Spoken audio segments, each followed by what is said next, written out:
오늘 말씀은 신명기 17장 14절부터 20절까지입니다. 내가 내 하나님 여호와께서 내게 주신 땅에 이르러 그 땅을 차지하고 거주할 때 만일 우리도 우리 주위의 모든 민족들 같이 우리 위에 왕을 세워야겠다는 생각이 나거든.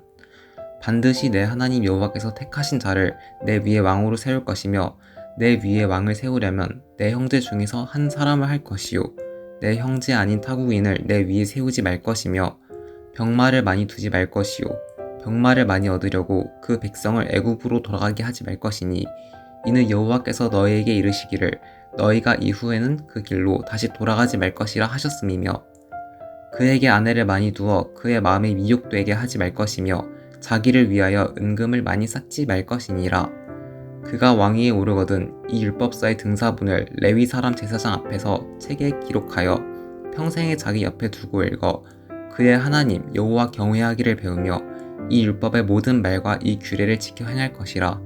그리하면 그의 마음이 그의 형제 위에 교만하지 아니하고 이 명령에서 떠나 좌로나 우로나 치우치지 아니하리니 이스라엘 중에서 그와 그의 자손이 왕위에 있는 날이 장구하리라.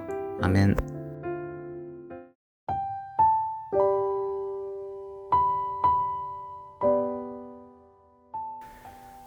이스라엘은 지금 애굽을 나와서 광야에서 40년간 살았습니다.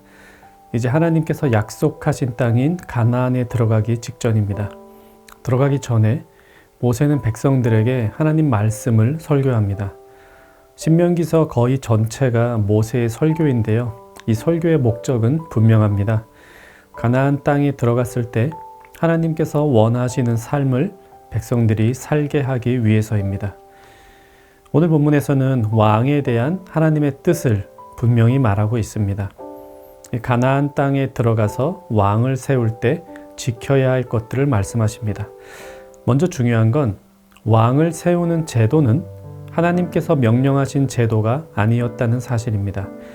하나님은 백성이 왕을 세우기를 원하지 않으십니다.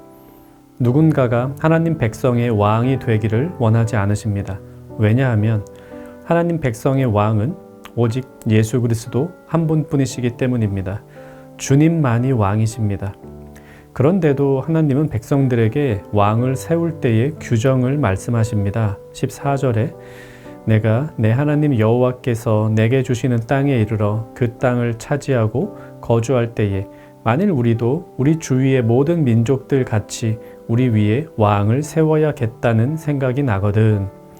하나님이 기뻐하시면서 왕에 대한 규정을 주시는 게 아닙니다. 백성들이 나중에 왕이 필요하다고 생각하게 될 것이라고 하십니다. 왜냐하면 주변 나라들 보니까 다 왕이 있습니다. 그런데 우리나라만 왕이 없잖아요. 백성들이 불안해하고 그래서 지도자들에게 요구하게 된다는 사실입니다. 우리도 다른 나라처럼 강력한 왕을 세워서 우리를 보호하게 해주세요.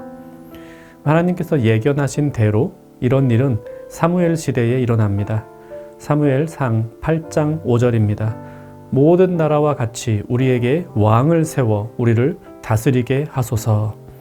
이 백성들은 사무엘 선지자를 대신해서 이제는 왕이 우리를 다스려야 한다고 말합니다. 하나님께서는 왕을 요구하시는 백성의 마음 정확히 알고 계셨습니다. 여호와께서 사무엘에게 이르시되 백성이 내게 한 말을 다 들으라. 이는 그들이 너를 버림이 아니요 나를 버려 자기들의 왕이 되지 못하게 함이니라. 하나님께서 백성을 다스리시는 게 제일 안전합니다. 하지만 백성은 하나님의 통치보다 인간 왕을 더 안전하게 생각합니다. 다른 나라들처럼 남들처럼 사는 것이 더 좋겠다고 생각합니다. 그래서 하나님은 이런 타락한 마음을 가지고 왕을 세우게 된다면 그 왕은 최소한 이것들을 지켜야 한다 이렇게 말씀하시는 것입니다. 자, 하나님을 대신하여 백성의 왕이 된 자 반드시 지켜야 될 규정이 있습니다. 하나님께서는 오늘 본문에서 4가지를 말씀하십니다. 첫째로 병마를 많이 두지 말 것. 군사력이 많아지면 하나님이 아니라 자신의 힘을 의지하게 됩니다. 그래서 왕은 군사를 많이 두어서는 안 됩니다. 둘째, 아내를 많이 두지 말 것. 이는 성적인 문란함을 금지하는 명령입니다. 셋째, 은금을 많이 두지 말 것. 군사력과 마찬가지로 경제력 역시도 교만으로 이끄는 선봉입니다. 왕은 돈을 의지해서는 안 됩니다. 마지막 넷째, 하나님의 말씀을 곁에 둘 것. 19절, 20절입니다. 그가 왕위에 오르거든 이 율법서의 동사본을 레위 사람 제사장 앞에서 책에 기록하여 평생에 자기 옆에 두고 읽어 그의 하나님 여호와 경외하기를 배우며 이 율법의 모든 말과 이 규례를 지켜 행할 것이라. 하나님을 대신하여 백성의 왕이 되는 사람이니 반드시 하나님의 말씀을 중심에 두고 통치를 해야 합니다. 이스라엘의 왕에게는 이런 것들이 명령되었습니다. 하지만 이 규례를 잘 지킨 이들은 적었습니다. 더 많은 이들은 이 규례를 지키지 못했고 결국 이스라엘의 왕정 체제는 망하게 됩니다. 우리는 이렇게 적용해 봅시다. 왕에 대한 본문이니까 대통령을 비롯한 정치인들에게 적용이 되어야 할까요? 그렇지 않습니다. 하나님은 우리를 이 시대에 왕 같은 제사장으로 세우셨습니다. 우리가 왕으로서 세상을 다스려야 합니다. 그렇다면 우리에게 오늘 말씀에서 명령된 이런 규례가 필요합니다. 우리는 우리의 힘과 우리의 돈을 의지해서 세상을 통치하려 해서는 안 됩니다.